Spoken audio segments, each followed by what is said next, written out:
ऐन मतदानापूर्वी हद्दपारीची नोटीस. दत्तवाड मतदारसंघात राजकीय खळबळ. दत्तवाड जिल्हा परिषद मतदारसंघातील काँग्रेसच्या उमेदवार दीपाली उर्फ राधा पाटील यांचे पती उदय पाटील यांना ऐन मतदानाच्या तोंडावर हद्दपारीची नोटीस बजावण्यात आल्याने राजकीय वर्तुळात मोठी खळबळ उडाली आहे. मंगळवारी रात्री उशिरा पोलिसांकडून ही नोटीस बजावण्यात आली असून आज सकाळी उदय पाटील यांना हद्दपार व्हावे लागल्याने त्यांनी घर सोडले. घरातून निघताना पत्नी दीपाली आणि मुलांना भावनिक निरोप देताना उपस्थितांचे डोळे पाणावले. यावेळी उदय पाटील यांनी ऐन मतदानाच्या अवघ्या 2 दिवस आधी हद्दपारीची कारवाई करणे म्हणजे सत्तेचा गैरवापर आहे. आमचा विजय निश्चित दिसत असल्याने विरोधकांनी राजकीय षडयंत्र रचले आहे असा गंभीर आरोप केला. दरम्यान काँग्रेसच्या उमेदवार दीपाली पाटील यांनी या घटनेचा तीव्र निषेध करताना ही हुकुमशाही आणि मनमानी कारभाराची परिसीमा आहे. जनतेचा आवाज दाबण्याचा हा प्रयत्न असून याला जनता मतदानाच्या माध्यमातून चोख उत्तर देईल असे भावनिक आवाहन केले. या घटनेमुळे दत्तवाड मतदारसंघातील राजकीय वातावरण तापले असून मतदारांमध्ये तीव्र प्रतिक्रिया उमटत आहेत. ऐन निवडणुकीच्या काळात झालेल्या या कारवाईमुळे प्रशासनाच्या भूमिकेवरही प्रश्नचिन्ह उपस्थित केले जात आहेत.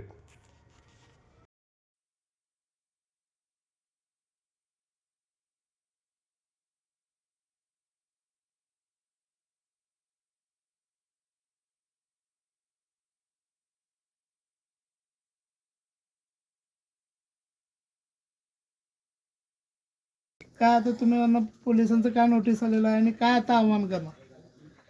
मला या दत्तवाड जिल्हा परिषद मतदारसंघातील सर्व लोकांना एक नम्रतेनं सांगायचं आहे की हा जो काल माझ्यावरती हद्दपारीचा षडयंत्र केला गेला, हे षडयंत्र फक्त समोर त्यांचा निकाल लक्षात घेऊन हा निकाल हा आमचा आहे हे लक्षात आल्यानंतर माझ्यावरती हे केलेलं पोलीस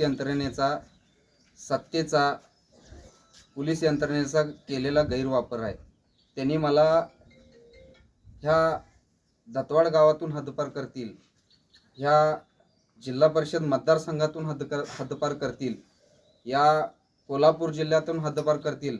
पण मला एवढंच ह्या सगळ्या लोकांना सांगायचं आहे की मला ह्या दत्तवाड जिल्हा परिषद मतदारसंघ असेल किंवा या गोरगरीब जनतेच्या मनातून हद्दपार करू शकत नाहीत. कारण का म्हणजे एवढं लोकांचं प्रेम बघून, हे सगळं बघून त्यांना त्यांच्या पायाखालची जमीन गेलेली आहे, सरकलेली आहे. म्हणून हे सगळं केलेलं षडयंत्र आहे. माझं दत्तवाड जिल्हा परिषद लोकांना, दत्तवाड जिल्हा परिषद मतदारसंघातील लोकांना मला एवढंच सांगायचं आहे, कुणीही ह्याचं कायदा सुव्यवस्था मोडायचं नाही आहे. आपण संविधान मानणारे लोक आहोत. संविधानानं, कायद्यानं माझं पूर्ण या कायद्यावरती विश्वास आहे. न्याय आपल्याला नक्कीच मिळेल आणि आपला निकाल, मला हद्दपार केलं म्हणून काय बदलणार नाही.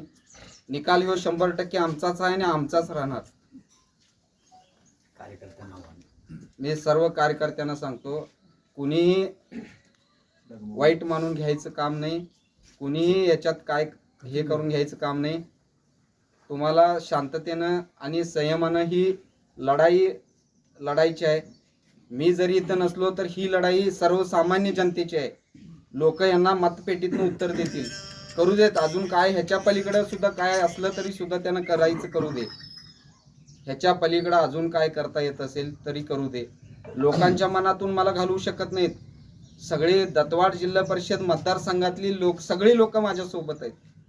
निकाल ह्यो तेव्हाच लागलेला आहे. निकाल लागल्यानंतर हे सगळं षडयंत्र केले गेलेलं आहे. हे कायद्यानं करताच येत नाही. माझ्यावरती एक सुद्धा गुन्हा नसताना, माझ्यावरती एक सुद्धा सध्या पेंडिंग गुन्हा नाही आहे, माझ्यावर गुन्हा नसताना सुद्धा मला हद्दपार केलं गेलं आहे. हे निकाल समोर त्यांच्या दिसले म्हणून केले गेलेलं आहे. मला लोकांना एवढंच सांगायचं आहे, तुम्ही काय खचून जायचं नाही आहे. सगळ्या दत्तवाड जिल्हा परिषद मतदारसंघामध्ये सगळ्या लोकांना माहीत आहे, सगळ्यांचं प्रेम मला मिळतंय म्हणून हे केलेलं आहे. डॉक्टर बाबासाहेब आंबेडकरांचं संविधान, त्या संविधानावर मानणारी, आम्ही संविधान मानणारे लोक आहेत. संविधान हे सरळ मोडून काढण्याचं काम हे सरकार करते. सत्तेचं मस्ती आलेली या लोकांना. या लोकांना सत्तेची मस्ती आलेली आहे म्हणून हे सगळं करत आहेत आमच्यावरती. करू द्या, आपण काय कायद्याचं पालन करून आपण त्याचं हे करूया आणि 2 दिवसात आपल्याला ह्याचं सगळं निकाल येईलच. माय बापांना माझी एकच विनंती आहे, मला महाविकास आघाडीतून मला जेव्हा त्या तिकीट मिळाली तेव्हापासून हा षडयंत्र रचलेला आहे. हा काही राजकारणाच्या उद्देशाने त्यांना बाहेर काढण्याचा त्यांचा उद्देशच आहे. त्यामुळे हे राजकारण सगळं करत आहे.